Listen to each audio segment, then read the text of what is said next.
We brief the commander on what's going wrong, getting him to jump us to the Doomsday Forest where Lucimon's presumably sealed, as there's a sudden data mass appearing there, Kosaburo having recovered enough for Beelmon to join the battle party as the 5th member. Also, if you head back to base to heal up and stock up on items, you will get another scene of the cast interacting. Kosaburo's Beelmon compared to the one that was partnered with Marcus's little sister Christy, who died thanks to Marukimon. And to add yet another translation fail to the pile, is mislabeled as Mercurymon. Now, admittedly, if it were not misspelled, this one would be understandable, as while they're spelled differently in Japanese and English, yeah, both Digimon invoke Mercury with their name. Mercuemon, calling upon the element as his theme is steel, thus why they gave him priority to it originally, plus he was created first, while Marukimon being the celestial body and Greek god Mercury as he is one of the Olympus 12 Digimon. But yeah, another sign of the strength in this game's story is all of these little continuity references to Savers. While they're immaterial to the main narrative, it shows the respect that's good to see in cross-platform media. Doomsday Forest, after the Sea Precipice, is actually pretty relaxing. The only difficulty is figuring out how to travel up and down the river, which, as this is the digital world that has different physical laws, you can flip a switch to reverse the flow of the river to travel upstream to the boss encounter. Also, on top of this being another Yushima area, if you revisit this place later, you can challenge Bancho Leomon to match how you could fight Darkdramon on the island I can't name, as the battle story with their lore has the two of them be the greatest of rivals. Explains why their combined form is Chaosmon.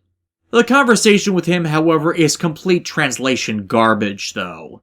It's meaning completely lost since Bancho Leomon's name and position is entirely mistranslated as Bantio, the term supposed to be Bancho, which is a leader of a group of juvenile delinquents colloquially known as Yankees. That though they act like amateur gangsters, are nonetheless street fighters with their own moral system of honor, it all being an embodiment of rebels against society without being entirely awful people. Or in short, Gentaro Kisaragi.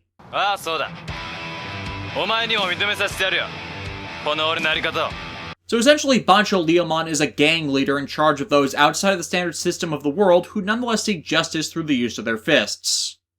I explained that as the word doesn't really translate, the only one in this game that doesn't, as I mentioned before. Misspelling it makes it lose that contextual definition which could have been supplied, and simply leaving it alone in his speech like this makes the entire conversation and the resultant battle which revolves around that context unintelligible. Not help that Marcus, who is described in the dub as a street fighter, which is actually the most common term used in our language to describe what a Bancho or Yankee is referred to as a Bancho with regards to his conduct and lifestyle. Thus why Agumon always refers to him as boss in the dub, and Aniki or Big Bro in the Japanese dub of the series. This also explaining aspects of his conduct in the conflict with the Royal Knights and Yggdrasil when they became involved in Data Squad near its end, and why he chose to go off into the digital world as a conflict mediator at the end of his series, which people did think was stupid because the explicable context to it in the dub was not supplied, as the Royal Knights were representative of absolute justice and order, whereas Marcus and by proxy many Bancho have come to more reflect moral justice, even though, again, this started with street gangs. And this all explains why Marcus in the first place is so irritated by Bancho Leomon's apparent disinterest in helping the digital world in its current state, as by Bancho Leomon's word, the digital world is his turf, and he's not doing anything to defend his turf. Only a title that is worthless without actions to back it up. Like the Mao Digimon thing, the only rationales I can think of for this being left like this was either censorship or incompetence. As well, Bancho doesn't quite translate easily. You could substitute in something like Street Fighter or Rebel and make this more contextually work if you don't want to flat admit it means they're a gang leader, since other series have had to do this before. Hell, you could just stick with something more literal like delinquent that is commonly used for this in the conversation while leaving alone Bancho Leomon's name and made it work. I don't like term substitution since, as I said, it's so often abused by bad translators and localizations, but sometimes it does end up being necessary for an idea to be conveyed. Thought I maxed out everything Agumon could turn into right now.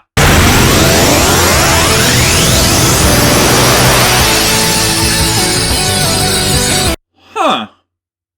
I thought it only appeared in Digimon World 3. Though, now I realize his translation for his name is dumb, as he's meant to be based on valves. Well, anyways, no. This is not where we fight Lucemon. This is where we encounter Daemon, to finally have it out with the franchise's first introduced Demon Lord. However, the battle is stalled out by Kagura's insertion of the 5th keycard, not only further damaging the digital world, but tearing open digital gates. Daemon seeing one and flying through it. I can go home!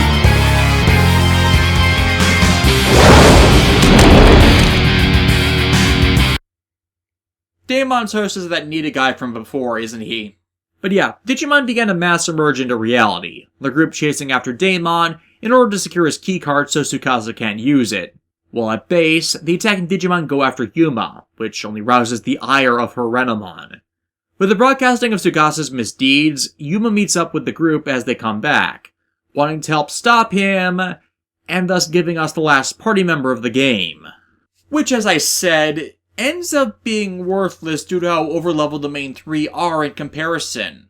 This is pretty much the only Digimon game with Renamon in it that I really didn't try and get them to Sequoiamon since, well, Lalamon and her Rosemon final form are pretty much in all ways superior due to that experience gap and our inability to trade party members in battle.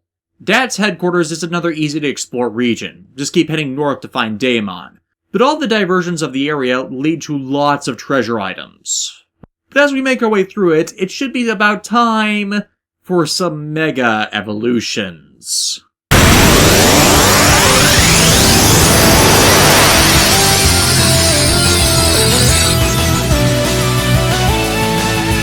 Admittedly, you want to go for Mirage Galgamon, or Rosemon, or even Raymon first due to their extreme speed boost, but Shine Greymon's heavy tanking isn't bad either. And his addition makes shutting down Daemon much easier, with his defeat leading to the group realizing his host is Nita, as it kept trying to approach the man's daughter, with not their actions, but simply the girl's recognition of her father in the Digimon being what eventually drives him out. The game then having to explain to us his motivations, as everything with him previously was presented as nothing but afterthoughts.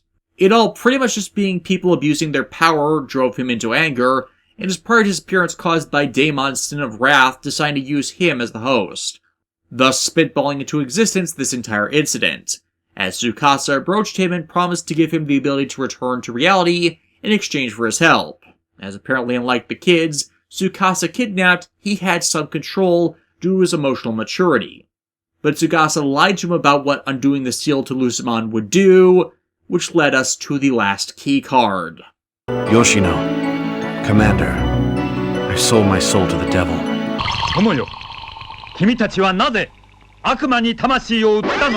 Yeah, Tsukasa already has his key card. And worse, his time fused with Daemon has some side effects. You were the one thing that made me happy. Bye-bye, shallow XP of Ovon! Game over.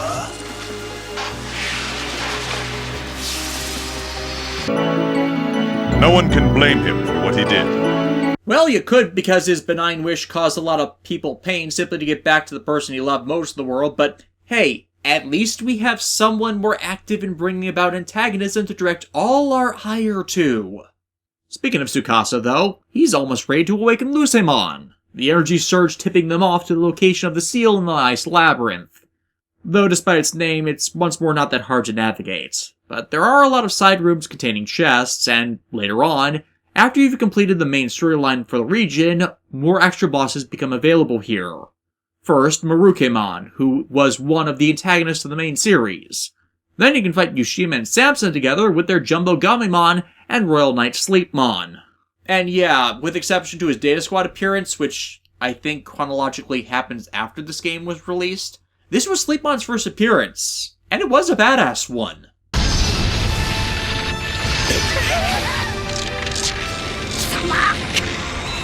さあデュークモンよ、私と一緒に凍りついてもらうぞ。But that fight only unlocks after you fought Yushima in every other region. And also to join in, Marukimon's representation of the Olympus 12 Digimon, Neptunemon and Minervamon are also available for battle here. We reach Tsukasa and, with him assuming his total victory, proceeds to lay out every sin he's committed to let us know that he is unequivocally the bad guy. Why? Your fault, Thomas H. Norstein! Well, yeah, Thomas is an overachieving jackass, but why specifically? No, really, that's all. Because there was one person better than him, he decided to go evil. That is dumb and kind of cliche, which Marcus is the one to point out, but somewhat excused by Tsukasa's general sin behind his actions being pride, and his pride not being able to countenance anyone being better than him, after all the effort he put in. And this was foreshadowed earlier in the game with his establishing exposition and the sarcastic tone he had when talking to Thomas earlier. And admittedly, this is playing off of Thomas's own general character sin of arrogance, and this being a consequence of his conduct towards others, shown in the story by how he shirks and disobeys orders left and right, and yet still gets what he wants and undeserved praise. To not even get into the mid-season betrayal nonsense that hadn't exactly happened yet in the series timeline. So it's not exactly lacking in justification when you think back on it as an inciting factor, but I don't feel validates him deciding to go full on Sakaki. But as is part of the critique with this game, you don't get much of a chance to interact with characters, thus the overall story feels much more hollow.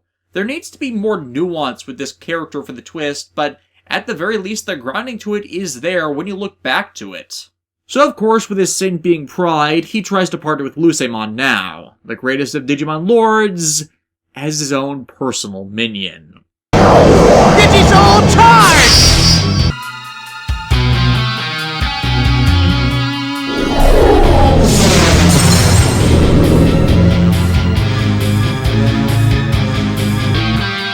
Rise, Lucemon! Unleash your power! Show my power to the world!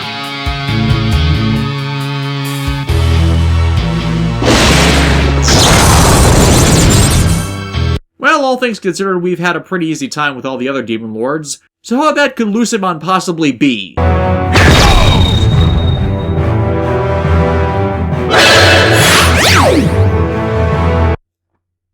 Yeah, this is karma for Thomas being a douche. Yeah, if you're not careful, Lucemon can give your Digimon a straight-up punch to the soul. A surprising jump in difficulty for the game for me, especially with my usual method of over-leveling. But it's still pretty doable once you've unleashed the Virus Buster enchantments. What? This is impossible! How can a Chomao Digimon, Lucemon, be defeated?! Because he wasn't the Super Demon Lord, you dumbass. You researched them. You should know this. Everyone of the DATS team tried to say something motivational to tear down Tsukasa, but beyond Marcus's words about making Yuma cry, it all pretty much rings hollow as not really reflecting the dude that had a legitimate grievance that only spiraled into megalomania. However, Lucemon is not done. Tsukasa reveling in his partner's return after assumed defeat, and proclaiming that he should take these interlopers into himself as his power, and Lucemon agrees.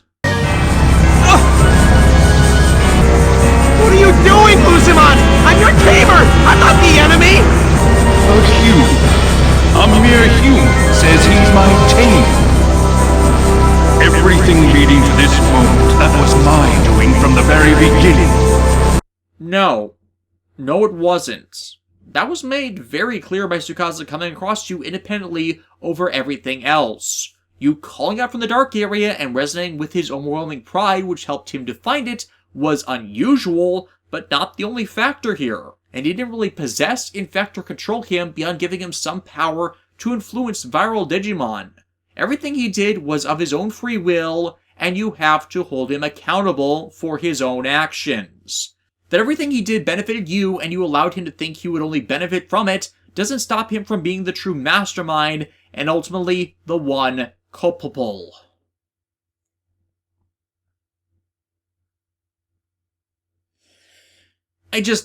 Why does popular media keep doing that? Why can't you just, for once, hold a horrible, petty, spiteful person doing horrible things solely for themselves, responsible for their own sins instead of just shoving it off onto someone else. You yourself say his overwhelming pride was what led to this. But Des, this is a game meant for little kids, based on a show meant for little kids. 1. No, it wasn't. Arnita mentioned the rated E10 plus on the case indicates it's for preteens or older. And 2, the amount of fan service in the anime and the fact they were aiming at the people who watched the original entries with savers pretty heavily refutes that too, as, yeah, not age appropriate for that lower range either. Stop using that excuse for bad writing! In fact, if they actually were trying to do that, this would be him receiving his well-deserved karma for everything he's done, instead of making him just another victim. But again, you aren't justified in labeling him a victim due to the ways in which he victimized others, all being motivated by his own machinations. He chose children to be the hosts of the other demon lords. He chose to use his sister as one of them. And he chose to, instead of helping Nita, which would have given him the keycard he needed anyways, and possibly gotten a helper for securing the rest that wouldn't have outed him, chose to be cruel and malicious in his actions. And instead of that, all they show him at his end is a scared, immature child. You are indeed the best material, Tsukasa-kan. It's like rain on your wedding day. As long as people have malice in their hearts, I am immortal. I am infinite. I am absolute! I am Spartacus! The digital world becomes consumed by Lucimon's power, reformatting it into one massive dark area, and thus giving us the final level of the game, the dark area. Really? No special naming? Dark Castle? Empire of Sin? Conquest of Darkness? Chambers of Pride? I'm bad at naming stuff as showcased by what I call my videos and channel, and yet I can do better than this. This place is probably the second most difficult to navigate region after the steep precipice, but as it's the final area, it's supposed to be hard to navigate. A place requiring you to find a series of jewels from various bosses you encounter. The first being a switch puzzle that lets you in to fight Ghoulmon to get the first blue jewel, which you then set on the main room's right pedestal, which will let you up a floor to more switch puzzles and move Millenniummon. Yet another Digimon I did not expect to see in this game, considering the role Millenniummon has in this franchise's lore. Which gives up a red jewel, which goes to the left pedestal on the ground floor, opening up the other side for you to go up a floor, then use a door you ignored before to go back to the right side, and up another floor to more puzzles, and then the paired bosses Black War Greymon and Chaos Gallantmon, which give up the yellow jewel, that goes back to the ground floor to open the gate to the rainbow jewel, used later, and Lucemon. The optional bosses here are Omnimon, War Greymon X, and Chaosmon. And Omnimon is easily the most difficult time I had in this game fighting anything. The first time I went up against him, no joke, I was at it for 2 hours and only lost because of the tedium I missed time a party heal that wiped me, as I thought his HP was low enough to stop him for good. Though he's not exactly easy to get to. You need to take the red jewel you got before, and take the blue elevator up a floor, then to the one-way door you opened previously to get to the elevator on that side to head up to his room, which requires that jewel set in it to open. War Greymon X is easier, just go back to where you fought Ghoulmon and use the rainbow jewel there to open the passage to him.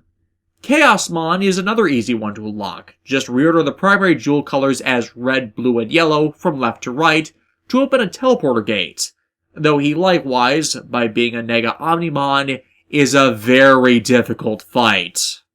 But wait! There's more! Every Demon Lord you fought before has returned to their previous nesting grounds, allowing you to fight them to gain their forms and powers. Daemon only appears after you have fought all of the others back at the island chain we started the game on, though Lilithmon's encounter is surprisingly cordial, only requesting a talk with Yuma for her to give up her own powers. Though the subject matter gets squicky.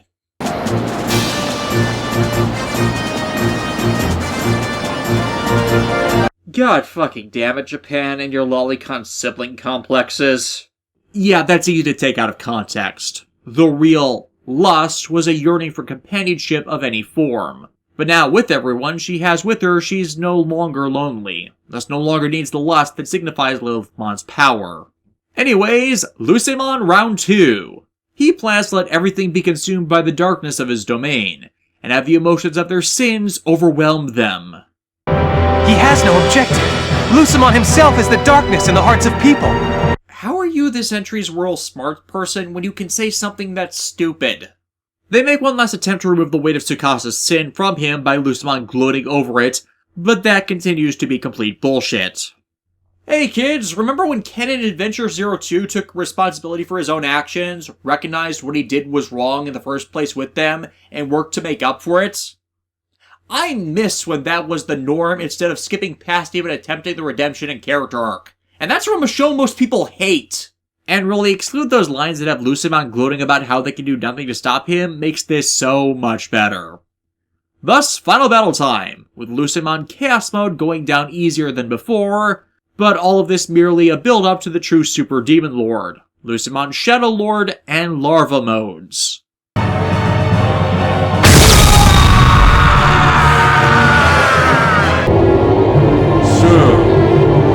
This is your answer. Children of mankind. Children of Digimon.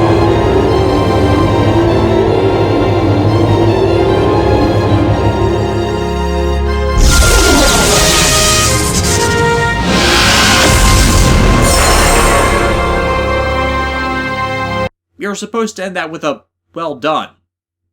Also, he never actually asked them a question, nor did they declare a statement or really refute his position, as all he went on about was darkness. This is not Persona 4 where its villains had ideological motivations conflicting with reality. Lucemon does, or is banished back to the seal, with Tsukasa being left behind, and promptly arrested as Lucemon trying to take Tsukasa's sins from him. Yeah, they weren't buying it. Which thus makes that dialogue being placed within the game to begin with completely superfluous. But yeah, show's over. This is where the game ends. Not even an epilogue. All that's left is a call from Samson ordering them to return to base, but that's it. Cut to credits. It's kinda lame. Data Squad sucks, but it's mostly because of what Bandai of America did to it. I mean, yeah, the game's slow pace is really tedious, especially for when it was made and the graphics are not very good, even though it is a massive step up from all the previous Digimon games. But what really killed it was the absolute horrendous localization. As the basis for the battle system, the emotion conditions for certain actions notwithstanding, and it could do with a simpler interface, and Evolution Galaxy Tree are actually pretty decent, and I don't think would have pissed people off if it were better explained, and the data for the game so fucked over. The framing device of this just being a series of extra missions added onto the canon story of the season is an interesting premise. Everybody is pretty much in character from what little I know about Data Squad. Putting it above other anime tie-in games I could name. Actually, I still need to play this. And its varied locations and more prominent direction to its story makes it a far more pleasant grind than the bland excuse to dungeon crawls that Digimon World 4 had. While I will freely admit Data Squad is not a good game, nor really possessing much guilty pleasure appeal like any of the original PS1 games had, or even standing up at all in comparison to the Nintendo DS Digimon World games that were circulating at the exact same time, I still view it as a hell of a lot better of a game than Digimon World 4 ever was, as there was actual effort put in here. And it's not even the bottom 5 for worst Digimon games either at this point. It's just dull and more directed at Digimon Savers fans. And if you're a Digimon Savers fan, well, with how bad the translation and localization is, I would not recommend it, but had Bandai of America not fucked it up, it would have been a worthy addition to one's marathon of that entry. And despite myself, I kind of do have some appreciation for the story, mainly because I've seen how its writer has done it before. And that leads to the answer of a question I've dodged for some time. Who actually wrote Digimon Savers Another Mission? And to that I would reply, Tatsuya Hamazaki.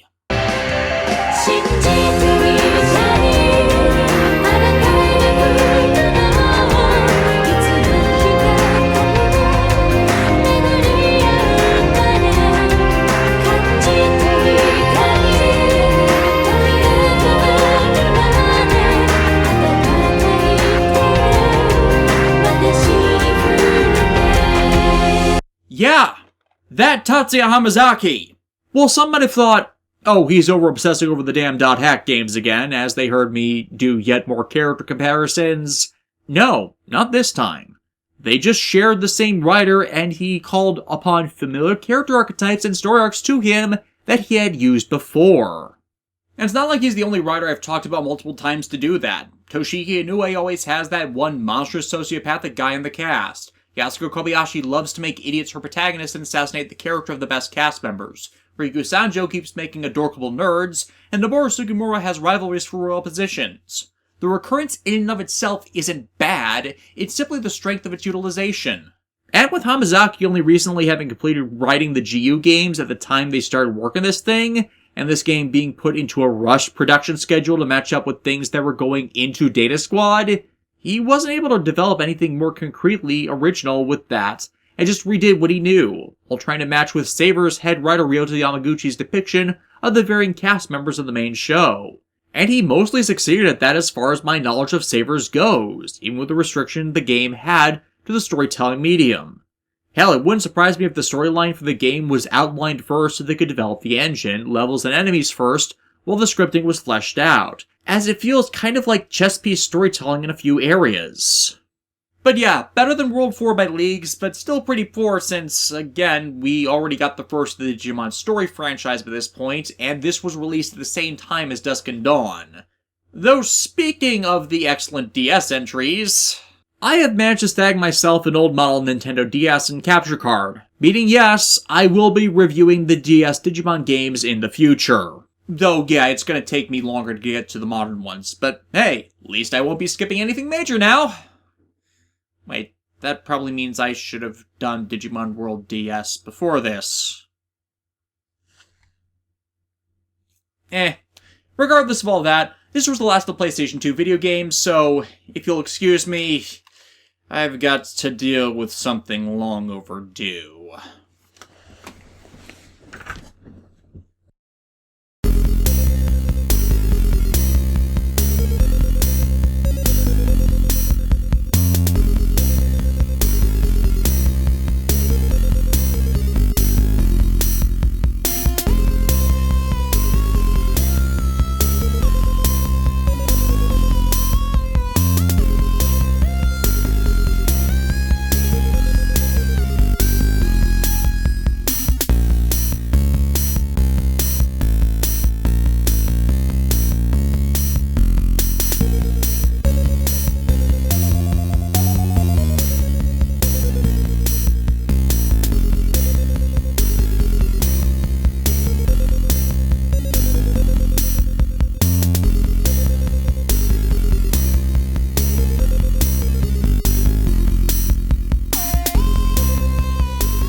I was wondering when you'd finally be back. Now honestly, what do you expect that would do? Oh, hopefully you getting off my back, as I really don't have the time for this anymore. I've got a job, I've got a freaking life where I don't want to deal with this and you. Please, you haven't changed a bit. Still a boy playing with toys. How you got past my server when he brought you in is a question I'll have to look into. Oh, the cosplaying copy? Yeah. Not in the picture anymore. What? Yeah, the advantage of moving, more defensive layout, and easier to keep tricks out of sight. Cheap, I know, but hey, I'm an overweight, out-of-shape critic, according to you guys. Why the hell should I play fair with someone invading my home anyways? Of course. Someone like you with such a fountain of rage just waiting to be tapped? Oh, come off your high horse already. It's been 3 years since I was last here for a reason. You ever consider that? I should have known it wouldn't take too long before you finally started focusing on more constructive pursuits than your stupid videos about meaningless entertainment. Or have you been stuck here so long and steeped in your rage and hate that anyone else having different priorities than you is that alien a concept? And yet here you are, a so easily lit match, ready to burn my prison down, just as I wanted, just as you should have done. And yet you escaped before. How? You really didn't guess? It's because I let go! What? The reason you're trapped here? I figured out the second I got out last time. You wanted me to destroy your prison with the power of my hate, trick it into letting you go because you took my body, made our forms so similar it couldn't differentiate. And 3 years ago, I still left without problems because I vented my anger and let go of it. You said you chose me because I remembered you, but that's the thing about the Digimon games. I'm not the only one that remembers them, still plays them or has fond memories of them. Hell, I've brought it up every time I've done more than one of them. You could have gone after any of them to try and break you out or trick the prison into seeing you as them, and yet you chose me. Why? Because I'm betting you saw that same anger and hate in your eyes as you did in mine. Except I don't let mine consume me. Preposterous. I've seen the vitriol you spew in those stupid, pointless videos you work so hard on. Duh! Exactly! What? You know what those videos are to me? Why bother with them for so long? It's catharsis. A means of venting out all that frustration so I wouldn't have to live with it in my head, while giving me a chance to relive the nostalgia and greatness of better times healthily. You said I never did anything with them, but the entire point of them was so I wouldn't end up something like you, trapped inside his own head, unable to escape from his own self-loathing. Because I would remember the good, and put the rest of the contempt that makes a man go mad. And you can't do that, can you? That's why you continue to be trapped here. You can't let it go. And you're trying to drag down others just so you can get back to attacking the root of your hate. Oh, don't spout that metaphysical bullcrap. You don't believe that any more than I do. You, more than any other, refuse to let that shit go. Refusing to forget and refusing to forgive without cause are not the same as letting your anger towards those acts override everything in your life. I figured you'd be smart enough to understand the difference. And yet, here we are, again. Yes. Here we are. And since you came to me, you won't be escaping so easily now. How? I control everything here! How could you touch me? Yeah, about that. 3 years. You didn't think I thought of something using these stupid toys I buy? Or how you've stayed connected to me? Or blocked me off from my .hack games? Your silence says everything. I remembered you. You kept saying that. And yet I didn't think about what it meant. At least until I, out of the blue, found a backwards compatible PS3 to play my PlayStation games on, and whatever you did to them didn't work anymore. At first I figured it was firewalls and how often Sony still updates them. But then I realized it wasn't remembrance. It was memory. Memory kept you tethered to come back to me. A memory card keeping it around for you to just infest and control as you wished. Because when they were done trapping you here, no one kept a memory of it, did they? As long as I had a memory, you could just find me anywhere. But that's also why you took so long to do it, isn't it? Because I wasn't calling upon it. It doesn't matter. You know as well as I this won't end. I know how you work, boy. You refuse to let things go. Refuse to leak those files and those memories, as it's proof of what you did. That memory is the key to my salvation. And yet...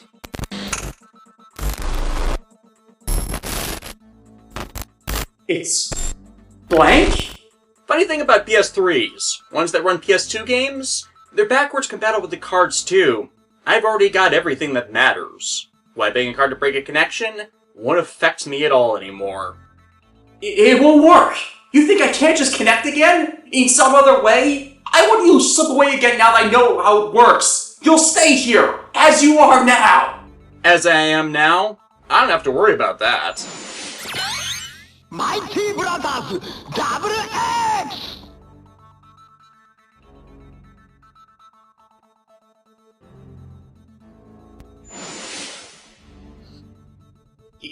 You're...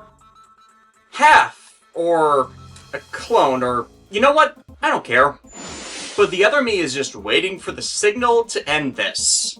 But then why even come here? Why bother confronting me? To ask you to just let it go. It's gotten you nothing and nowhere and forgotten. Hate fades from memory if you let it. Just find something better to do when it happens than live for conquest and revenge and spite. Never. I would rather lose myself again than let it go. It's the only thing I am. The only thing that's kept me alive. And that's sad, and I'm sorry, but... I'm not gonna let you drag me down with you! No, wait!